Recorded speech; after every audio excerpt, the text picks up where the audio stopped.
बना था जहाँ के नियम कायदे कानून कुछ अलग होते थे। इस जेल के कैदी डेली अपने घर से बस्ता टांग के यहाँ पे आते हैं दिहाड़ी करने। कई माँ बाप उनके बच्चों को खुद इस जेल में फेंक के जाते हैं ताकि उनका बच्चा जिंदगी में एक सक्सेसफुल दिहाड़ बन सके। दरिंदे रोक दे बच्चा। मैं अपनी दिहाड़ी करने वैन से जाता था। हमारी वैन वाले ड्राइवर का नाम था भैया जी और उसकी वैन का नाम था मैजिक, जिसका हर दूसरे दिन टायर पंचर हो जाता था। बच्चे लोग स्कूल जाके पढ़ना सीखे ना सीखे टायर पंचर बनाना जरूर सीख जाते थे। लेकिन भैया जी से मेरा अलग अटैचमेंट था।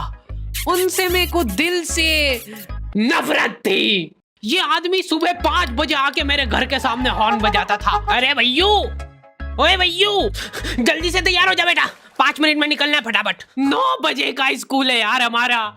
लेकिन ये आदमी सुबह सबसे पहले आके मेरे को लेता था। उसके बाद हम 3-4 घंटे पूरे शहर भ्रमण पे निकलते थे। शहर के पूरे आखिरी कोने से बच्चे ले लेके आता था ये आदमी। जहाँ पे वैन जा भी नहीं सकती उधर कूदा कूदा के ले जाता था ये, और फिर टायर पंचर हो जाते थे। शाम पड़े वापस से हमको घर घर छोड़ के आता था ये। जिंदगी बर्बाद कर दी थी भैया जी ने मेरी। सबसे पहले लेते थे और सबसे आखिर में छोड़ते थे। लेकिन मैं फिर भी उसी वैन में जाता था क्योंकि चमेली भी हमारी वैन में ही आती थी। और बात यह है कि वो मेरे पास ही बैठती थी, मतलब मजबूरन। उसके पास और कोई ऑप्शन ही नहीं बचता था और मैं बचाता भी नहीं था। मैं घर पे जाते से जो 2-3 घंटे मेरे को सोने के लिए मिलते थे उसमें सोता नहीं था और मैं प्लानिंग करता था कि कैसे चमेली सिर्फ मेरे पास बैठे। चमेली सबसे आखिर में आती थी और मैं सबसे पहले सुनसान वैन में चढ़ के बस्ता अपने पास में रख के और फसर के सो जाता था।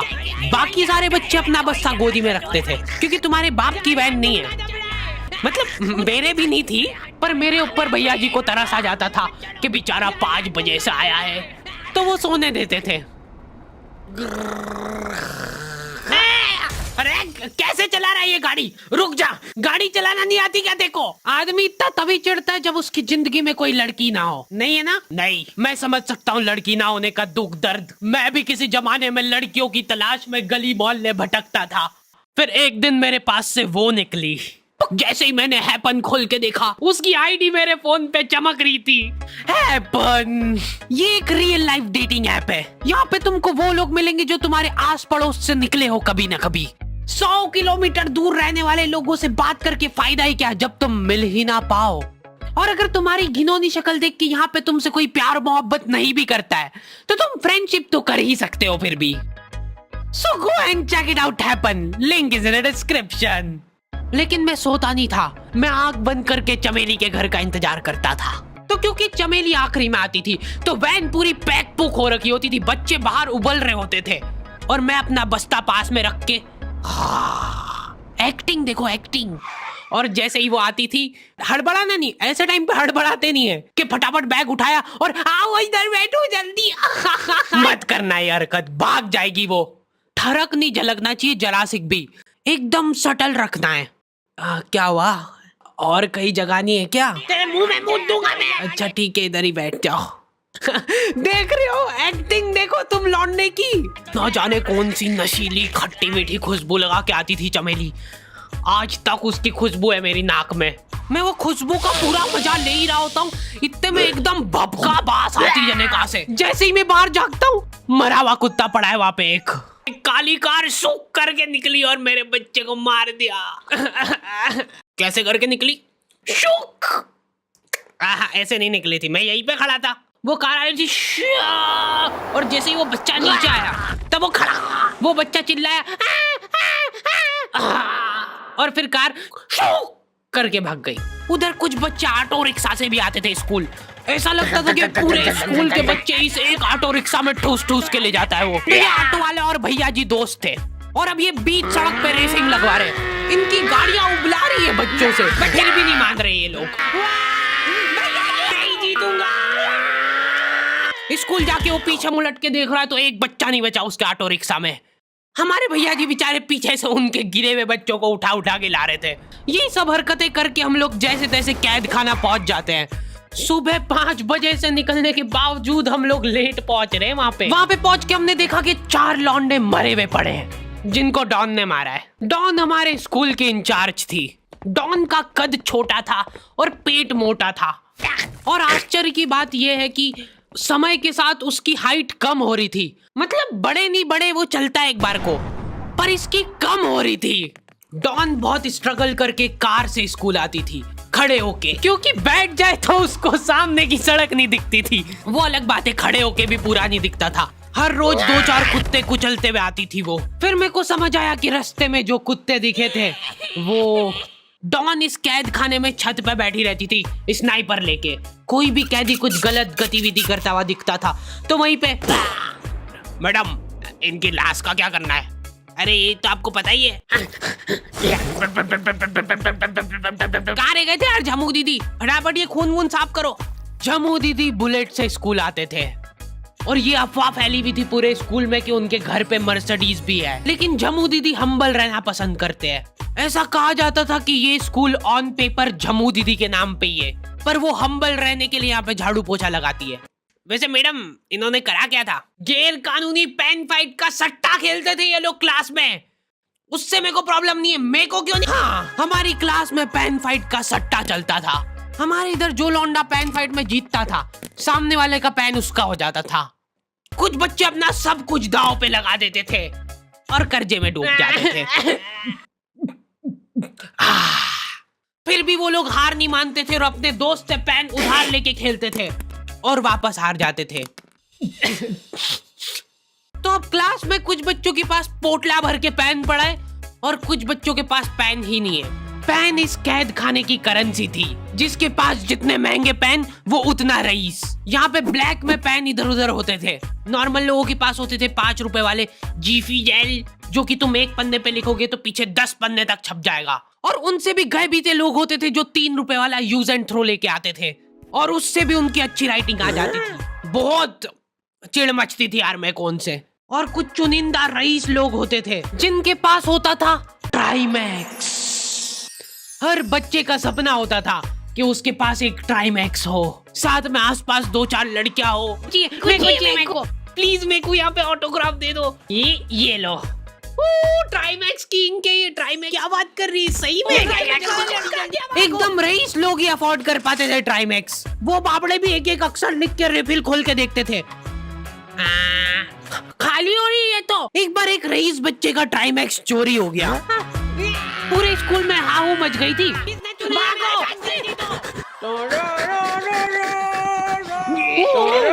देखो, उस दिन हमको पता चला कि वो आदमी दौड़ भी सकता है। हमारे स्कूल में कुछ भी कांड हो रहा है, ये आदमी सबसे पहले दौड़ के आएगा, पूरा बैग खोल चोर, और बच्चों के बैग चेक करेगा। स्कूल वालों को भी इसकी सैलरी देते वक्त सबसे ज्यादा आखरती है। सैलरी किस चीज की? इस आदमी की शक्ल देख के ऐसा लगता था कि ये स्पोर्ट्स की आड़ में वैन वालों के साथ मिलके बच्चों की स्मगलिंग करता है। इस महान आदमी का नाम था भूषण। इसने अपनी जांग पे टैटू करा रखा था, भू अलग जांग पे, सड़ अलग जांग पे। सर कल से खो खो खेलने के लिए कितनी बजे आना है?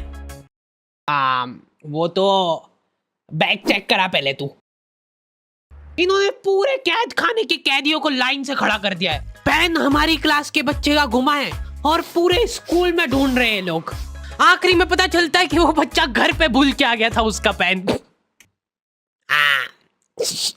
सॉरी बेटा, एक फेट में मुंह देगा।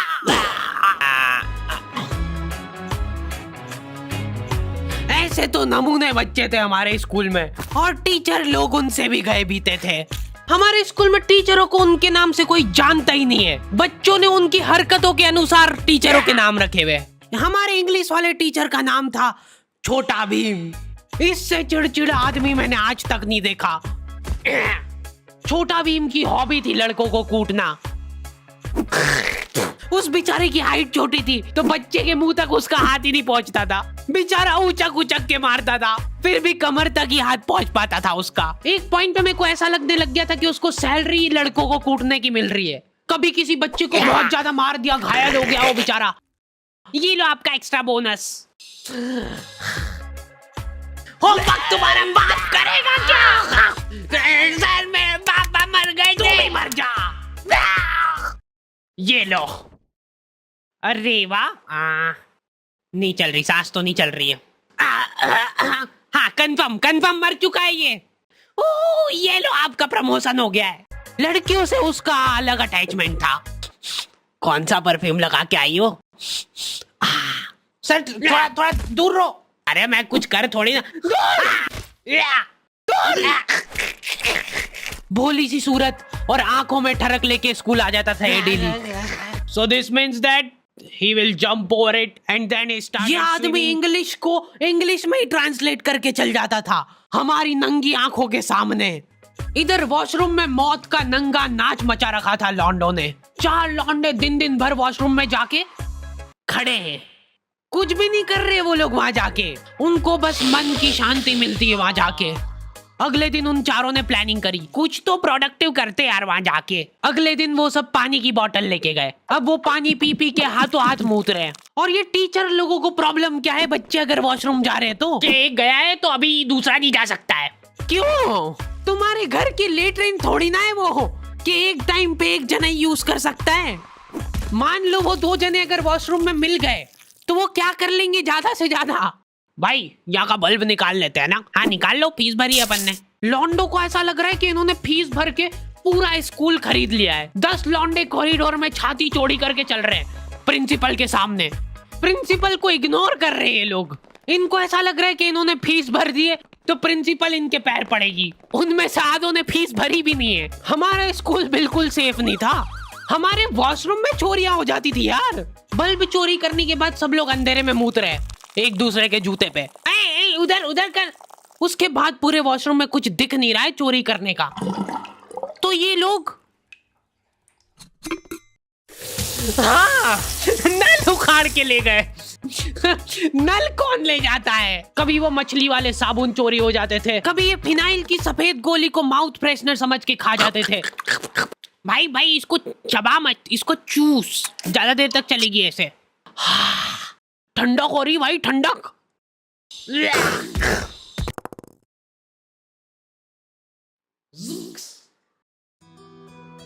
ओके तो दी एंड हो चुका है।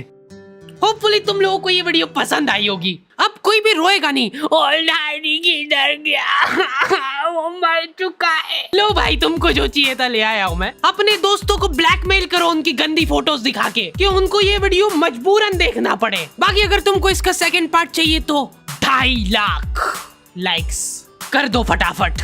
और हैपन चेकआउट करना बिल्कुल मत भूलना, लिंक मैंने डिस्क्रिप्शन में डाल दी है। मिलते हैं नेक्स्ट वीडियो में।